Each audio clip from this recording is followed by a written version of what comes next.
Hello, Mr. Chan. Hello. How are you? Good, good. Welcome to my show, Valor and Wisdom.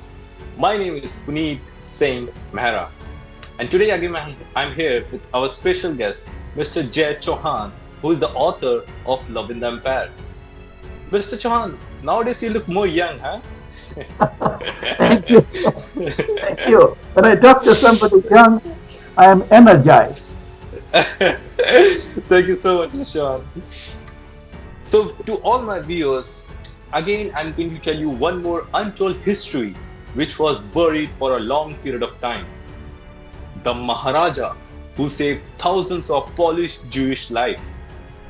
So, it's what happened during the World War II. On September 1st, 1939, when Hitler and his army invaded Poland, and around that time, Hitler and his army start executing all the Jewish people. And to save their people and women, what they did, they sent their 500 women and 200 children were put on the ship to save them from the Germans. And the captain of the army informed to the captain of the ship that take all the women and children to any country where they can find a shelter. And later, the captain of the army also said that if they survive, we'll meet again. So what happened?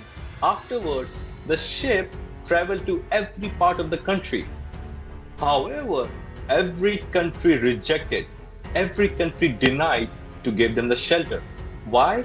Because of Hitler. So what happened? Finally, the ship wandering in the sea reached to India and came to the part of Bombay in Maharashtra. And what happened that time Britishers were there. So Britishers also refused to give the shelter to the ship and to the people because of the fear of Hitler. They thought if they give them shelter, Hitler and army attack on Bombay.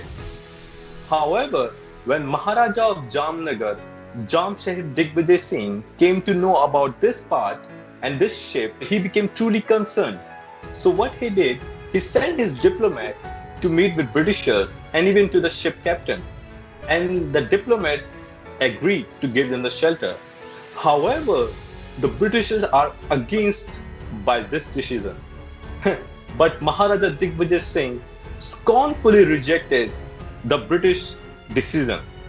And Maharaja Digvijay Singh also allowed the ship to port in his kingdom at Jamnagar.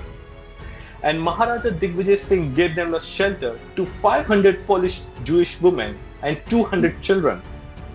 Not even shelter, Maharaja Digvijay Singh also provide them medical facilities, so provide them food, not even food.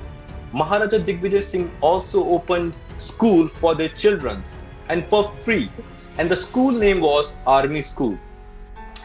There, the Polish children can learn how to fight against all those invaders. And the Jewish community, the Polish Jews, stay there for a long period of time, where they live happily and they flourish. And the Polish women and children, they lived over there for 9 years. And after when the World War II ended, some of the Polish people they went back again to Poland, and some stayed over there. And one of the children later became the prime minister of Poland. And in Poland today, the name of road in capital of Warsaw was named after the Maharaja Jamshahid. And there are many schemes in Poland which are currently running under the name of Maharaja Jamshahid. And not only that one, in, in Poland today, they also provide them the Order of Merit Award to Maharaja Jamshahid. And today in Poland, there are some roads which are under the name of Maharaja Digvijay Singh. And during that time, the Jewish people lived very happily in India. And I'll tell you, Mr. Chauhan, their contribution also is big. They're in minority in India, but their contribution are in majority. And I'll tell you some famous people some famous Jewish people of India, the hero of 1970 war, Lieutenant General J.F.R. Jacob, the famous writer and the famous poet of Jewish community in India, Nissim Ezekiel, the business tycoon, David Sassoon, the famous Bollywood actress, Nadira Florence Ezekiel, the famous Bollywood actor, David Abraham Chelukar, the famous Bollywood actress again, Ruby Myers, creates a magnificent amount of audience when she was in Bollywood. The Miss India, the famous Miss India and Bollywood actor Esther Abraham and Lotte Einstead. He worked in the special unit of children warfare under the Maharaja of Bikaner. Ernest Cohn Wiener, director of Baroda Museum. And there are many Jewish people who lives over there and they put their contribution for India. And I can proudly say, Mr. Chauhan, it's when there's one more thing. When I was in India, I have some Jewish friend, right? I don't even know that time because I live among the Jewish people. I don't even know there's one word exists named anti-Semitism. In India, I don't even know there's a word.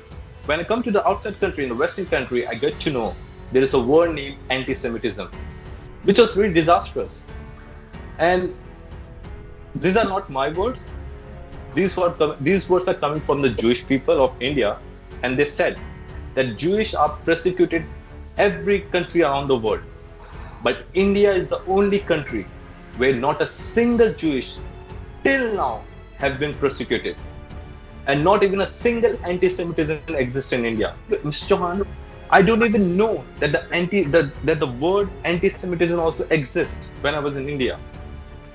So, to all my 1.35 billion Indians in India and across the globe, for this part, you should be proud of yourself. Keep your heads high, always. Keep your spirits high, because you are the only people in the world which provide shelter to every human beings in the world. You provide them a light, you provide them a knowledge, and proud of yourself. And remember all the great sacrifice of your heroes and Maharaja, and not to forget about this hero, Maharaja Digvijay Singh of Jamnagar in Gujarat in India. So Mr. Chauhan, what do you think about that part of history? It was wonderful, Puneet, to hear your description of the Polish who were persecuted in the Second World War and how the Indian Maharaja Digvijay Singh sheltered them. Yes. And you described the incident of the ship that left Europe was rejected by many European countries because they feared that they would be punished by the Nazi Germany for supporting the Polish and the Jewish people. Yes. And the India was controlled by the British also at that time. So the British India also rejected the support to this ship. Yeah. But the Maharaja of Jamnagar, which is in Gujarat, where I come from, my father still lives in Rajkot, and we are Gujaratis. And this Maharaja is a Gujarati who supported the shipload of about, I would say, 500 women, and there were children probably of a similar number, 1,000 people. Yes. Who were sheltered, provided shelter, support, and education during the critical 9 years in which Germany, the Nazi Germany, it's important to point it out, very different Germany today, tolerant, supportive, but at that time was a regime that brutally set out to destroy the Jewish community in the concentration camp, etc.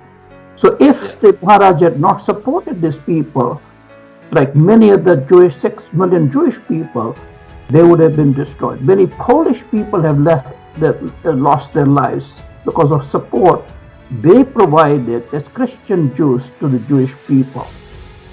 So that is the history of Europe during the Second World War. It's important to remember that India is a Hindu religion predominant, which is 80% Hindu even today. So although Muslims came, Christians came, the predominant religion of India was never changed. And that Hindu ethos is that of hospitality and support.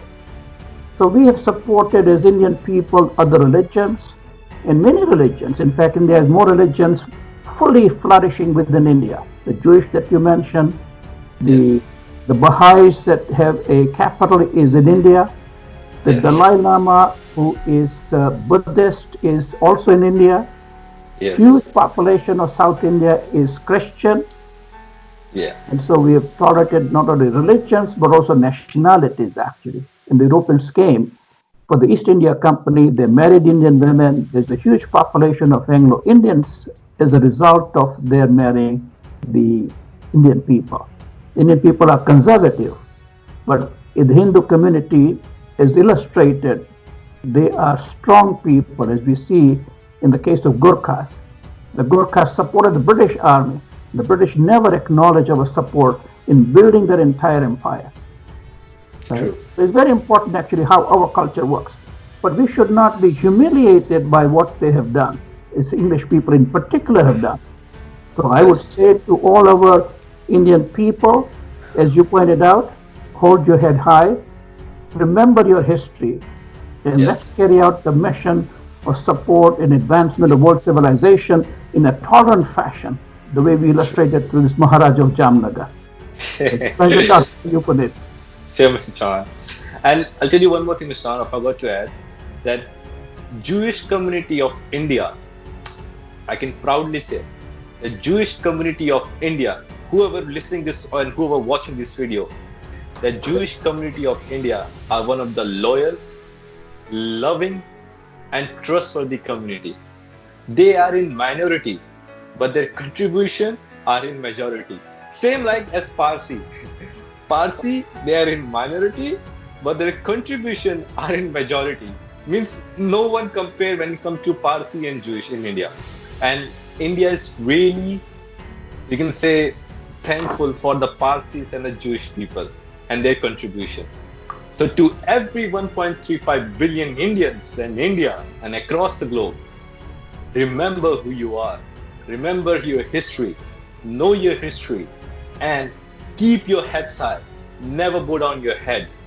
And always remember what we say in Sanskrit, Vasudevai Kutumbukum. I'm going to repeat one more time, Vasudevai Kutumbukum. It means the world is one family. Remember that part. Okay, Mr. Chauhan. That was a wonderful ending to this program. I really appreciate it.